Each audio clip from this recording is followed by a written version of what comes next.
Hello, wonderful listeners of Z Sci-Fi Stories. Thank you so much for tuning in today. Unfortunately, YouTube has recently disabled our channel's monetization, leaving us without the budget to keep operating. If you enjoy today's story, please consider supporting us with just $1 so we can pay our hard-working team to survive and continue creating these adventures for you.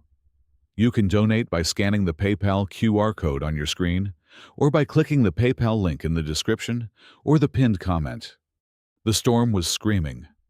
Outside the reinforced glass of the offshore acoustic array, the Pacific Ocean was a churning nightmare of black water and white foam. Emery Bullock stared at the sonar monitor, his breath catching in his throat. The blip descending from the upper atmosphere was moving at Mach 30.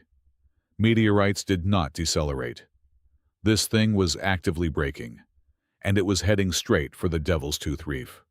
Emery was completely alone on the isolated marine biology outpost off the desolate Oregon coast.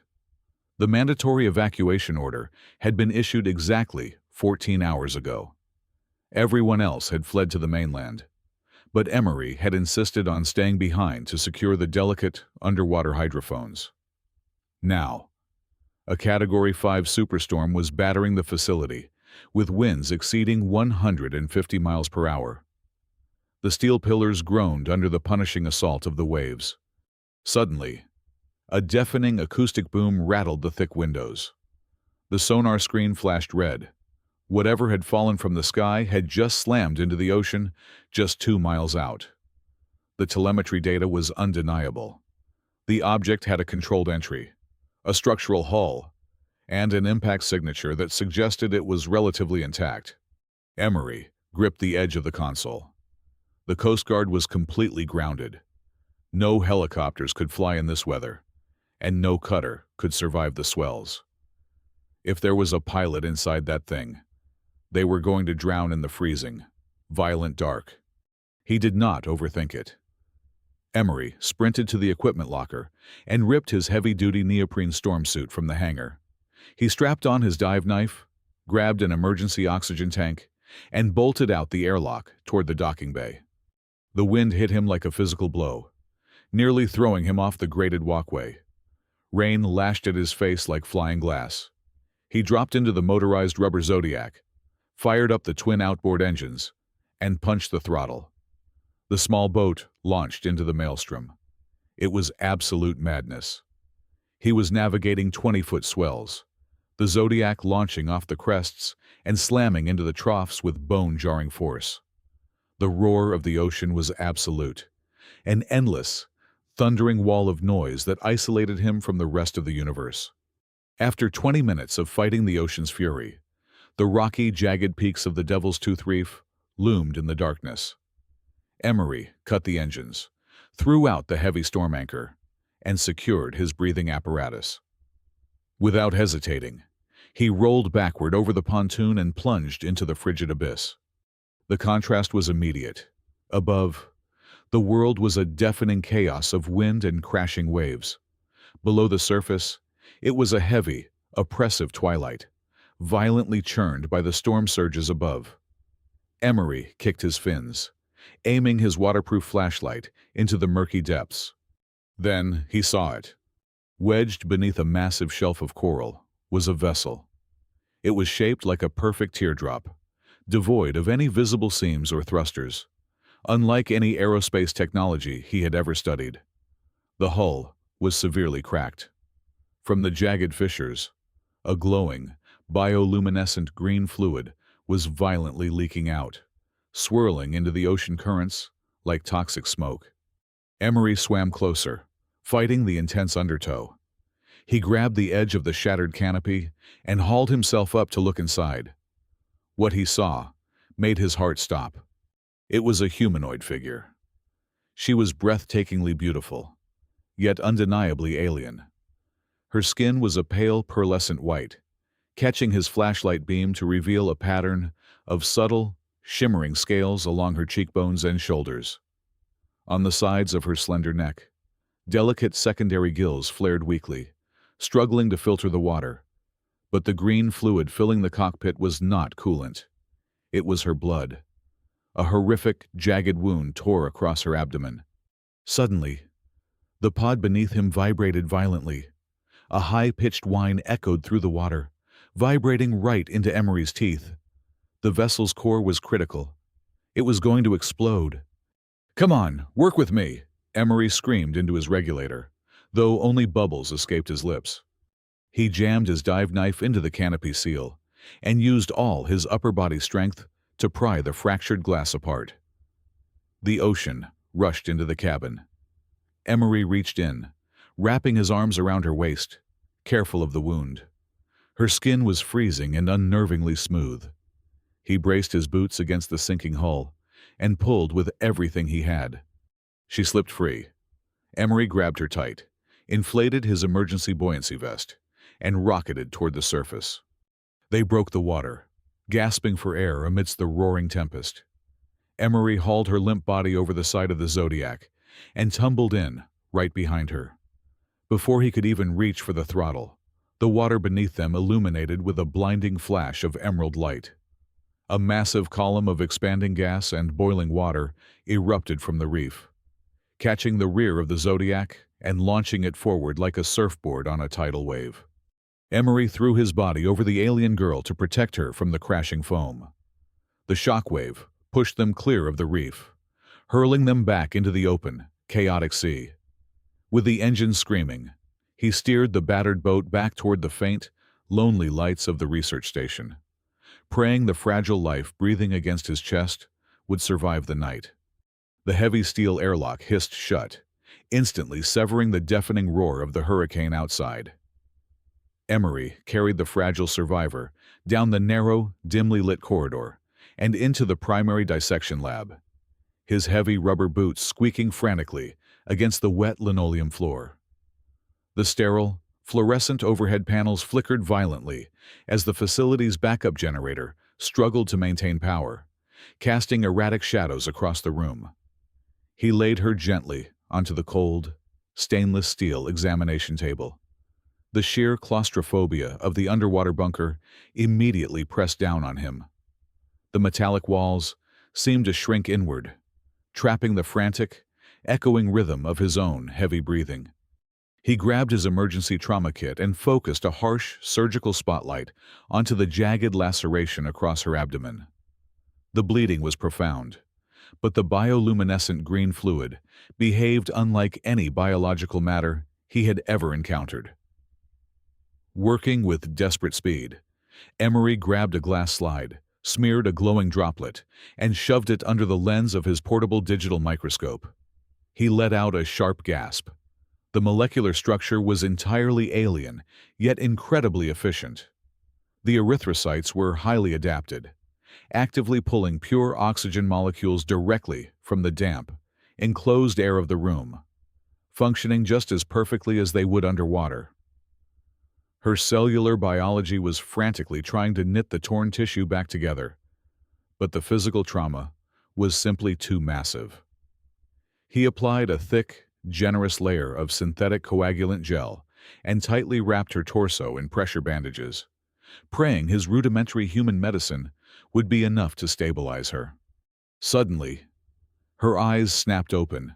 They were entirely black, completely devoid of pupils or irises, reflecting the harsh surgical lights above, like twin pools of polished obsidian. She convulsed violently, thrashing her pale, scaled body against the metal table in a state of sheer, unadulterated panic. "Hey, hold still. I am trying to help you," Emery said, taking a slow step back and holding both his hands up in the air to show he was unarmed. She scrambled backward, pressing her spine hard against the damp, metallic wall of the lab. Her chest heaved as her secondary gills flared wildly. A small, metallic teardrop device, seamlessly fused into the shimmering scales on her right temple, began to emit a low, vibrating hum. When she opened her mouth, a rapid sequence of sharp clicking sounds emerged, deeply reminiscent of a dolphin's echolocation.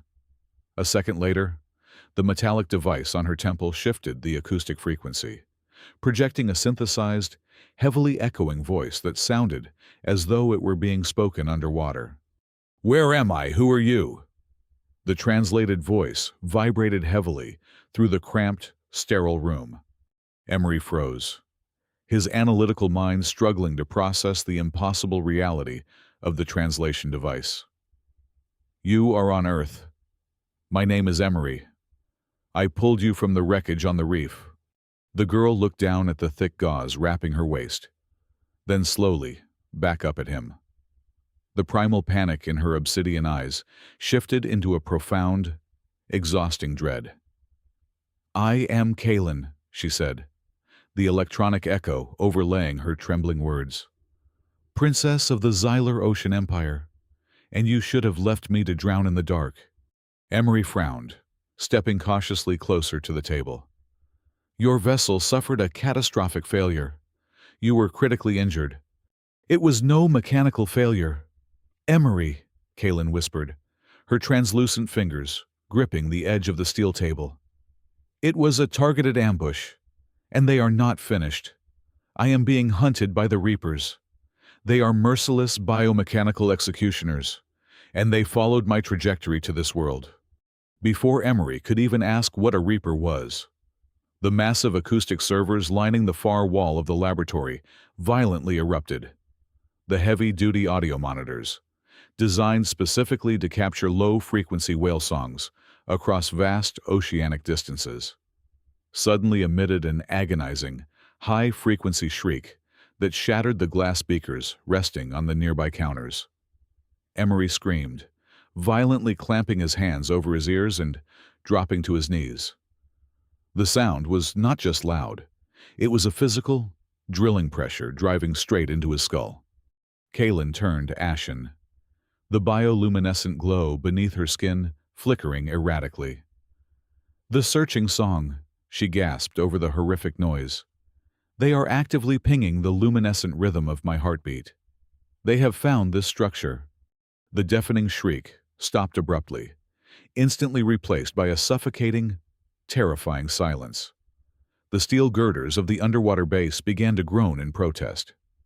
Emery scrambled back to his feet just as the main lights died completely, plunging the lab into the eerie, blood-red glow of the emergency illumination system.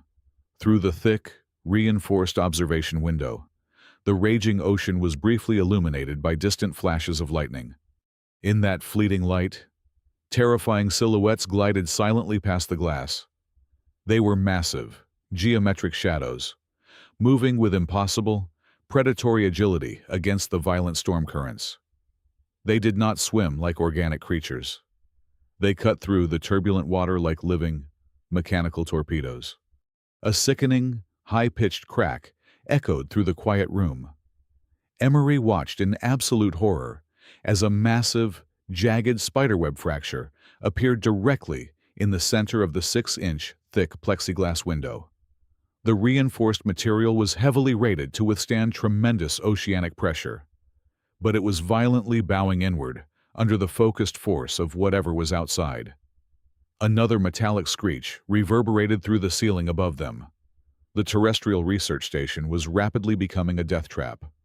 They were completely cornered inside a fragile, cracking glass box.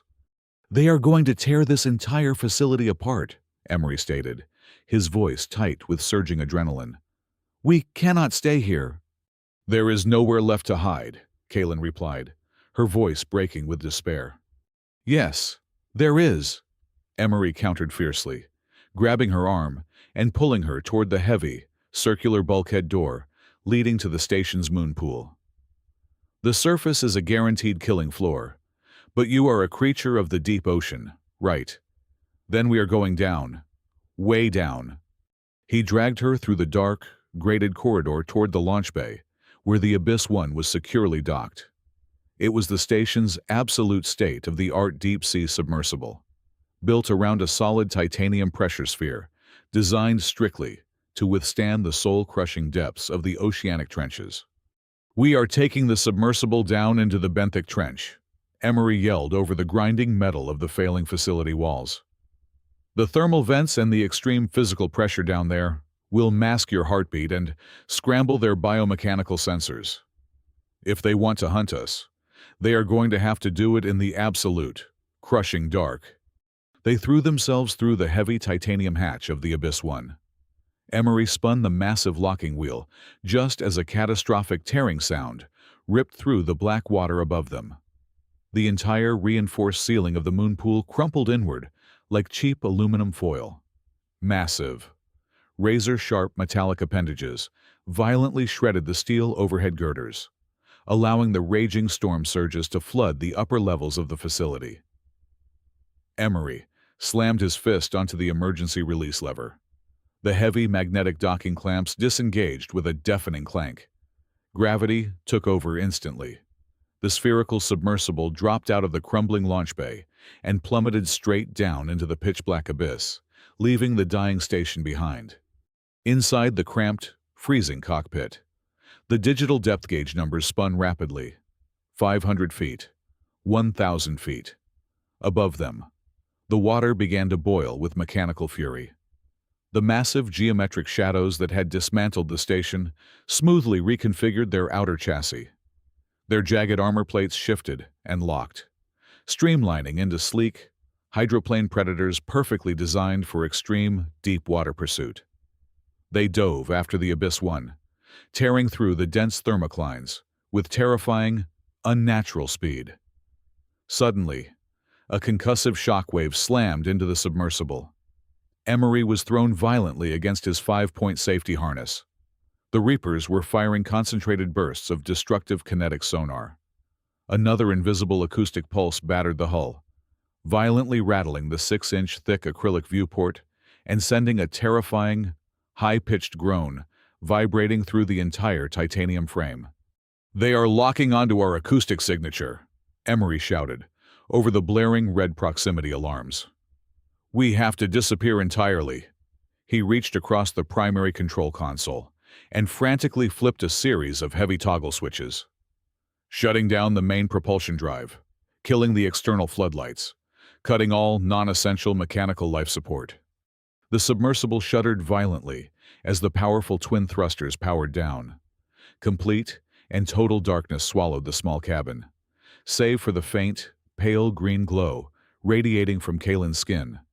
The Abyss One stopped fighting the ocean and surrendered to the crushing depths, caught in a powerful, freezing downdraft current that dragged them silently toward the abyssal zone. Yet, another sonar pulse pinged against the hull, much closer this time, shaking the heavy steel bolts of the control panel. "It is not enough," Kalen whispered breathlessly, unbuckling her restraint harness. "They are still tracking the bioluminescent electrical pulse of my cardiovascular system." She moved cautiously to the curved titanium wall of the capsule and pressed her bare, glowing palms flat against the freezing metal. Her delicate secondary gills flared rhythmically in the damp air. "I can manipulate my biological resonance," she explained, her translated voice echoing softly in the dark. "I am pushing my pulse into the outer hull, synchronizing my heartbeat with the natural, ambient low-frequency oscillation of the ocean itself." The emerald light flowing through her veins began to throb in a slow, hypnotic rhythm, spreading a faint luminescence across the metal walls. She was turning the submarine into a living extension of her own body, perfectly matching the deep, vibrating hum of the underwater currents outside. The next sonar ping swept over them, a heavy wave of pressure that made Emery's chest ache, but this time, no kinetic shockwave followed. The mechanical Reapers darted past their drifting vessel, their sensors completely blind to their presence, dismissing the sinking Abyss One as just another piece of lifeless, silent, oceanic debris. A profound, terrifying silence returned to the cabin, heavier and more absolute than anything Emery had ever experienced.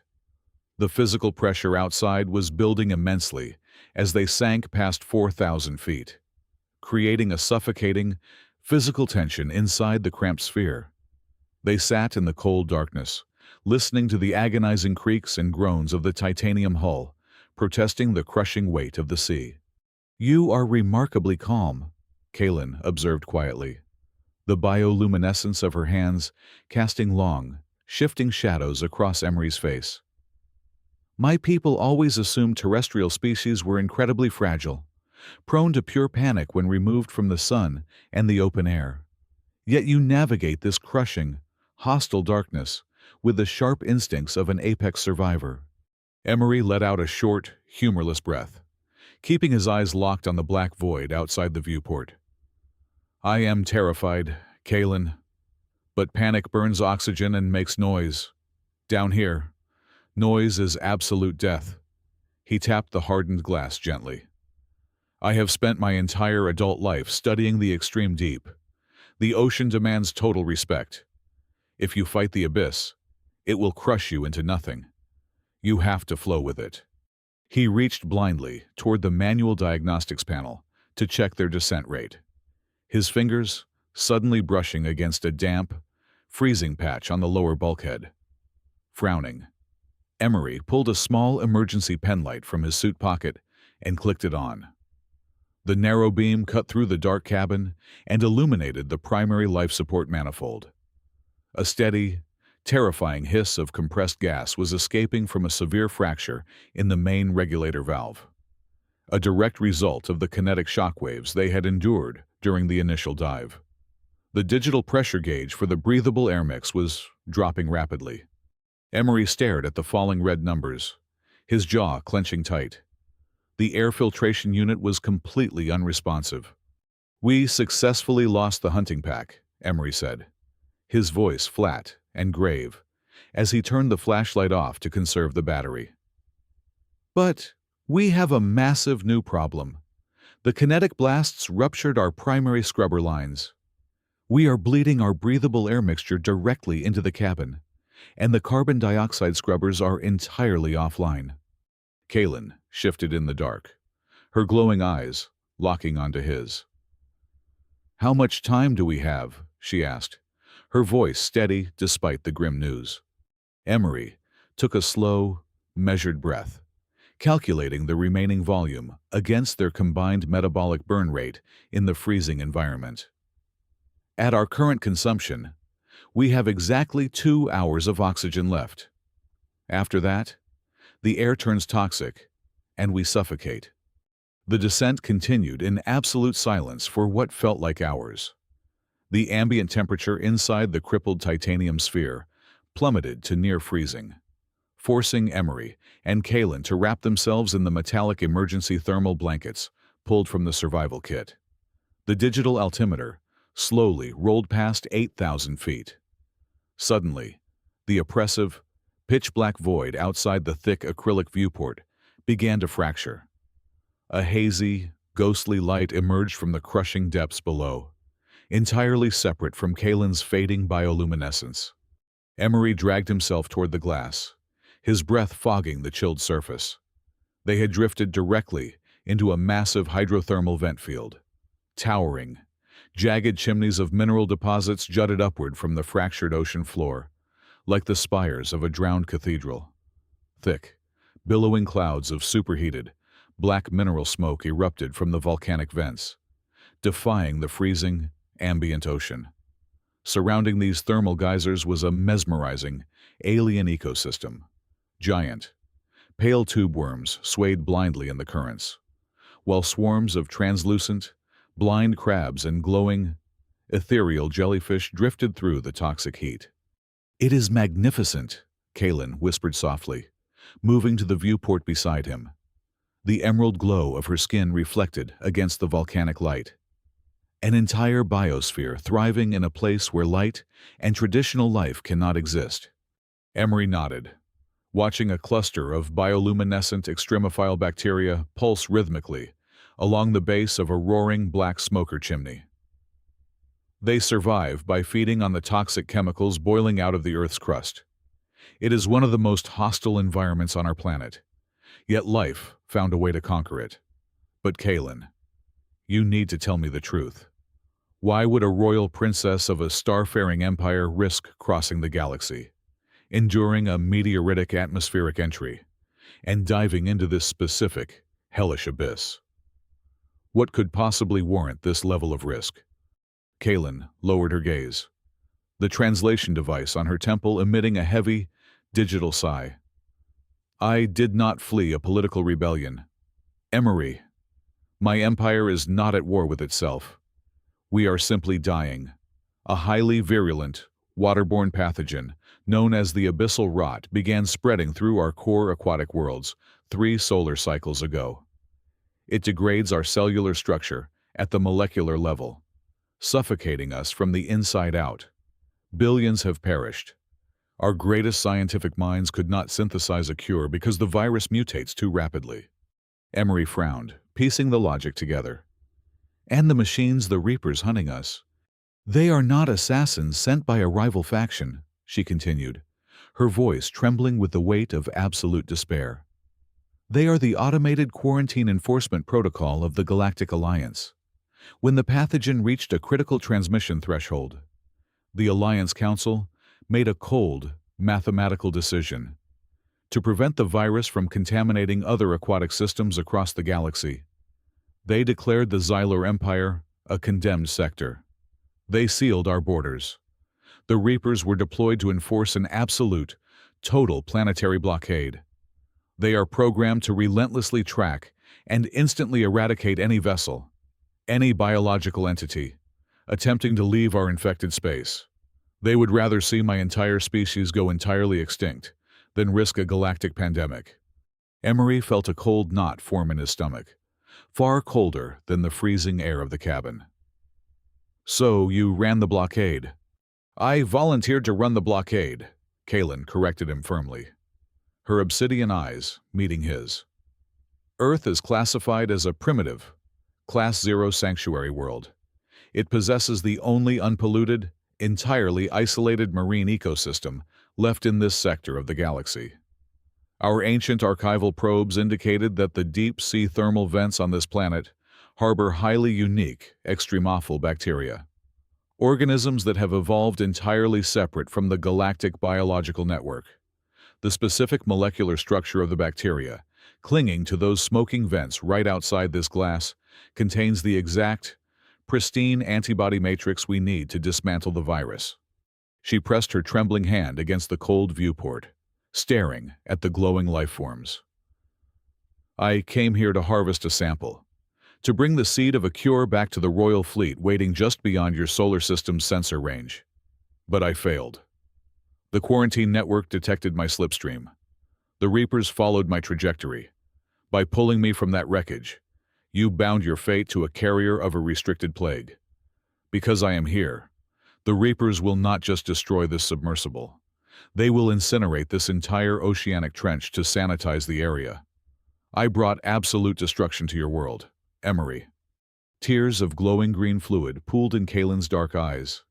With a sudden, desperate movement, she pushed away from the glass and lunged toward the manual override wheel of the primary airlock. I will open the outer hatch and surrender my biological signature to the ocean, she declared, her voice cracking.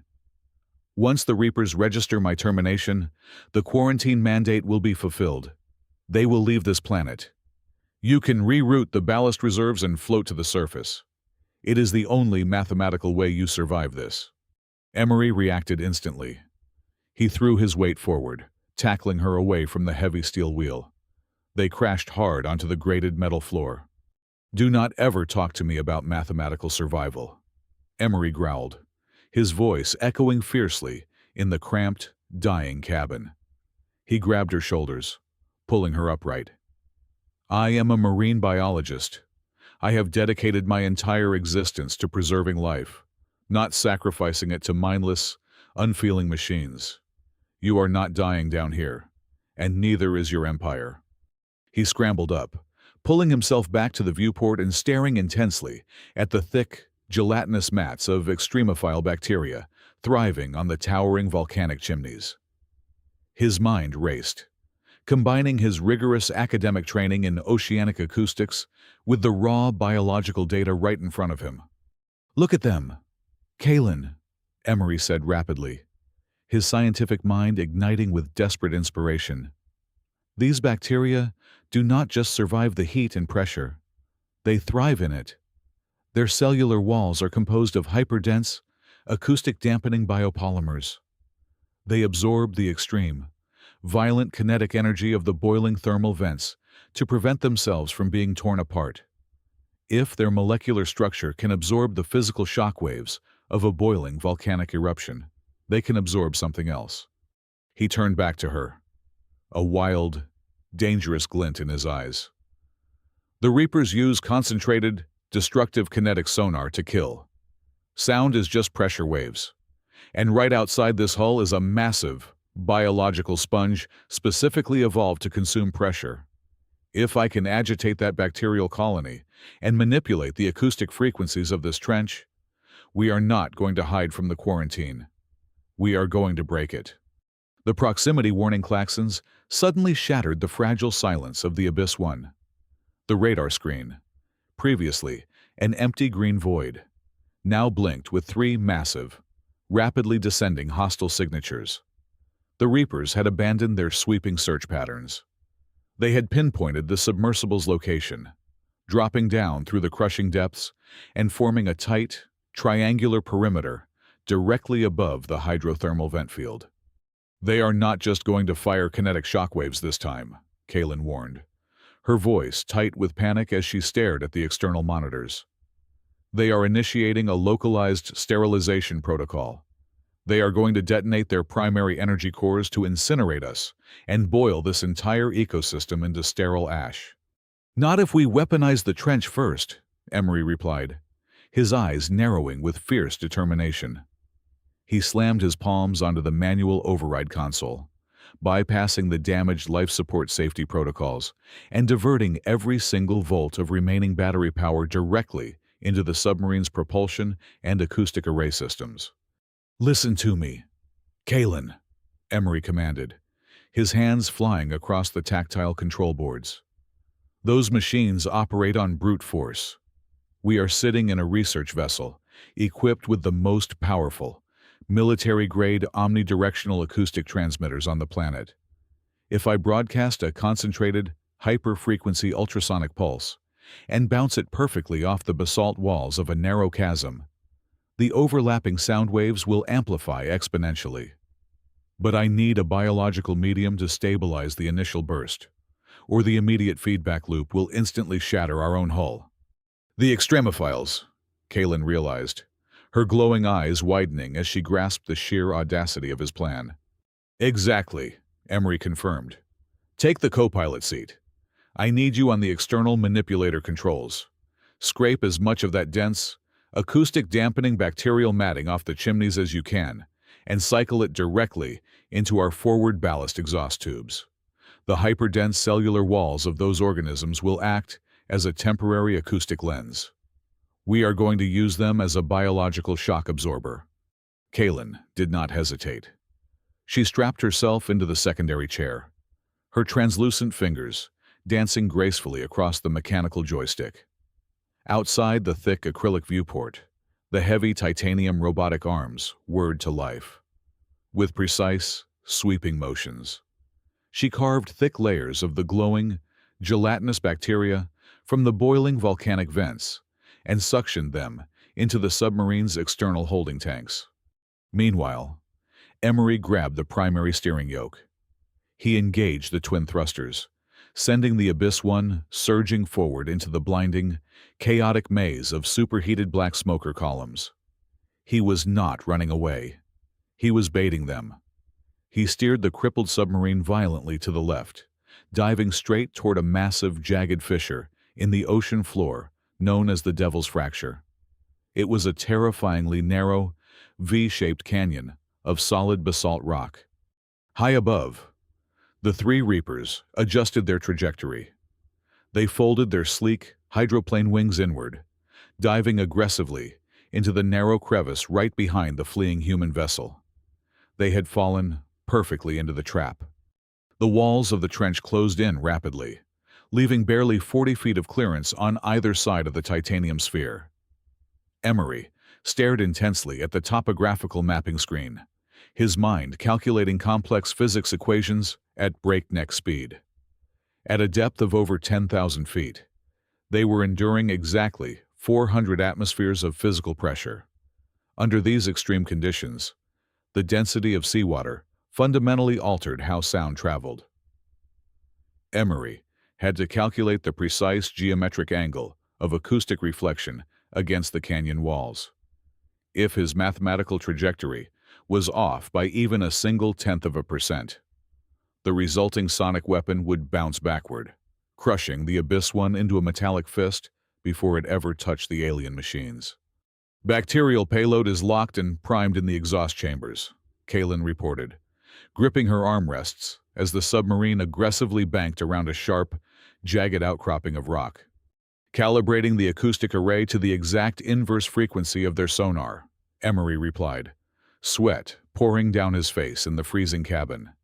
He locked the targeting gimbals, aligning the external speakers with the optimal impact zones on the rock faces beside them. Deploy the payload on my mark. Behind them, the Reapers perfectly synchronized their movements. They locked onto the Abyss One's thermal signature. Their heavy armor plates shifted backward, exposing their central energy cores. The dark canyon was suddenly illuminated by a blinding, terrifying violet light as the machines charged their sterilization blast. The digital proximity alarms screamed at maximum volume. The enemy targeting lasers painted the rear hull of the submarine, heating the titanium shell. "They have a solid lock," Kaylin shouted over the deafening noise. The countdown sequence on the enemy cores flashed rapidly. 3 seconds, 2 seconds. "Brace for impact!" Emery roared, his finger hovering over the acoustic ignition trigger. "Deploy the payload!" Emery roared, his hands gripping the control yoke with white-knuckled intensity. Kaylin slammed the release valve. A massive, glowing cloud of hyper-dense extremophile bacteria erupted from the forward exhaust tubes, instantly filling the narrow canyon with a thick, bioluminescent fog. In that exact fraction of a second, the Reapers fired. Their sterilization beams cut through the boiling water, carrying enough destructive thermal and kinetic energy to vaporize the entire trench. Emery smashed his fist onto the acoustic ignition trigger. The Abyss One's military-grade speakers unleashed a concentrated, hyper-frequency ultrasonic pulse at the absolute inverse wavelength of the enemy weapons. The deafening sound wave slammed into the sheer basalt walls of the canyon, reflecting inward and colliding violently with the dense biological cloud Kaylin had just deployed. The resulting physical reaction was catastrophic and instantaneous. The overlapping inverse sound waves, magnified by the acoustic dampening properties of the bacteria, caused the ambient oceanic pressure to drop exponentially in a matter of milliseconds. The water itself physically tore apart. A colossal vacuum bubble, a phenomenon known as cavitation, expanded instantly across the chasm, swallowing the 3 biomechanical hunters entirely. Then, the vacuum collapsed. The implosion was the loudest, most violent force Emery had ever witnessed. Millions of tons of deep ocean water slammed back together to fill the void, generating an unfathomable shockwave of pure, crushing kinetic energy. The Reapers were caught directly at the epicenter. Their heavy metallic armor, designed to withstand deep-sea pressure, but completely vulnerable to sudden vacuum implosions, shattered instantly. The shockwave pulverized their advanced sensor arrays and instantly crushed their volatile energy cores.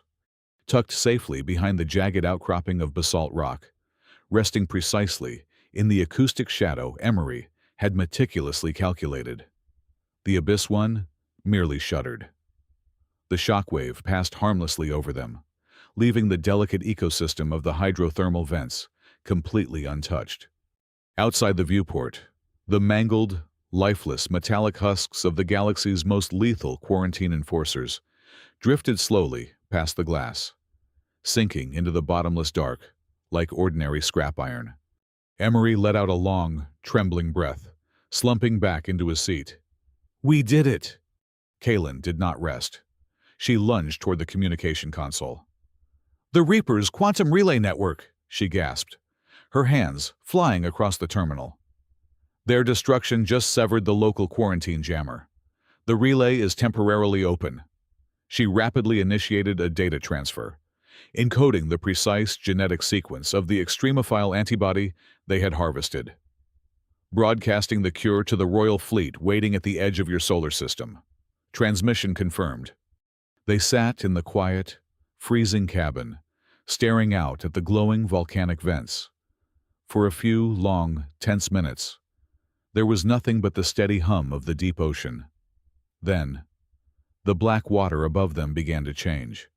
It started as a faint, golden shimmer, unlike the harsh violet of the machines or the emerald green of Kalen's blood.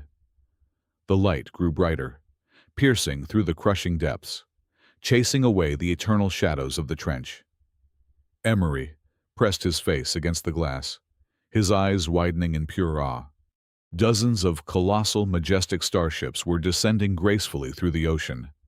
They were beautifully organic in design, resembling massive, glowing manta rays forged from polished pearl and spun gold.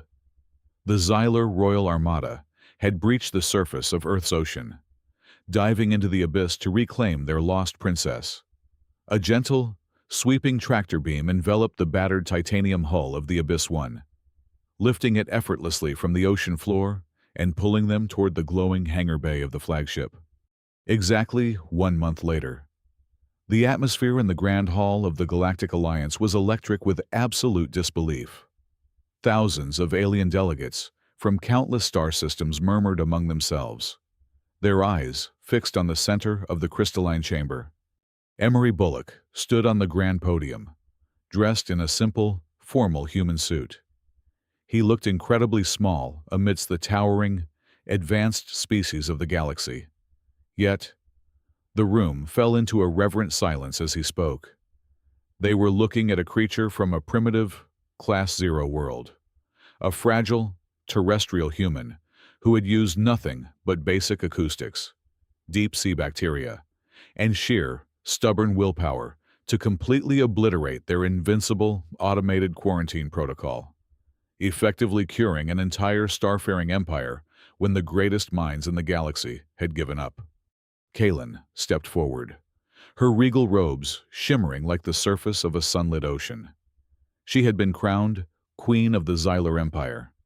She did not offer Earth advanced plasma weaponry or impenetrable warships, knowing such things would only invite destruction. Instead, she approached Emery and placed a small, glowing sapphire orb into his hands. For your unmatched intellect, and for the fierce humanity that refused to let my people die in the dark, the Xylar Empire gifts you the Ocean Seed, Queen Kalen announced, her voice echoing powerfully across the silent galactic hall.